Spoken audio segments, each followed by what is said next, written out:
எனக்கு ரொம்ப பிடிச்ச கவிதை இது. என் மருந்து நீ, உன் மருந்து நான்.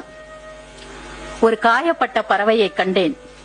என் உடைந்த இதயத்திற்கு ஆறுதல் தேடி ஆலய நிழலுக்கு சென்றபோது ஒரு காயப்பட்ட பறவையை கண்டேன்.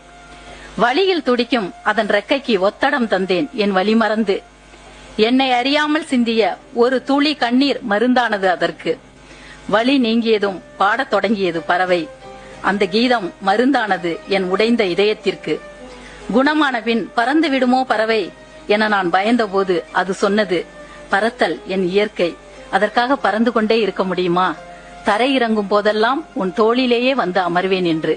பறவையே, எனக்கான மருந்தை உன்னிடமும் உனக்கான மருந்தை என்னிடமும் ஒப்படைத்திருக்கிறது இயற்கை. உன் சிறகசைப்பில் நான் இருப்பேன், என் இதய துடிப்பில் நீ இருப்பாய். என் மருந்து நீ, உன் மருந்து நான். இப்படி முடிகிறது இந்த கவிதை.